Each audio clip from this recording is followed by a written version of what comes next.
Diretsahin ko na kayo. Hindi maganda ang lagay ng tatay mo. Very fatal ang tama ng bala sa ulo niya. Right now, wala kaming choice but to induce coma para pigilan ang pamamaga at paglala ng sugat ito. Dok, gawin yung lahat para gumaling ang tatay ng kaibigan ko. Sige, I will do my best.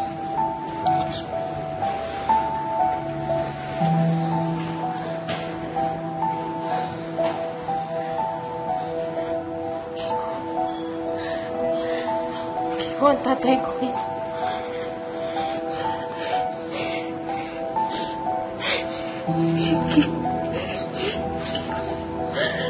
Kiko, kawawa naman yung tatay ko.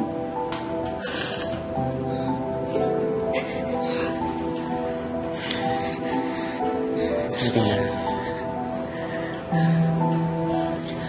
ang tatay mo yung pinakamatapang na tao na kilala ko. Kaya alam kong hindi siya susunod. Lalaban siya. Lalaban si mga Hector.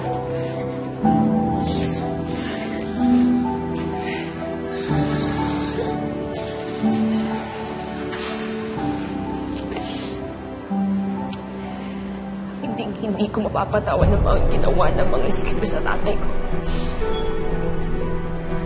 Pagbabayaran na lang ginawa nila sa tatay ko.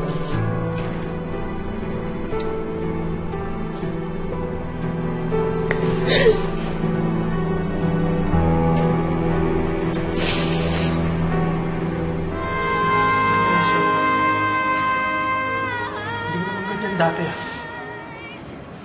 Sir Cesar, susuko naman ho yung tatay ko eh. Pero bakit niyo ginawa yun? Santina, walang kinalaman si nanay sa nangyari. Kung hindi ka maniniwala sa kanya, maniwala ka sa akin, pangkinggan mo ako! At bakit kita pakikinggan? Efraim, ikaw lang sinabihan ko kung nasa kami magkikita ni Itay. Kaya imposibleng may ibang makalam nun. Kasabot ka nila. Kasalanan mo kung bakit nag-aagaw buhay ang tatay ko. Pakinggan mo nga sarili mo. Ganun ba kalit ang tingin mo sa akin? Sa tingin mo magagawa ko yun sa'yo? Efraim, huwag ka na mag-aksaya ng laway dyan sa mga yan. Hindi naman makikinig yung mga yan eh.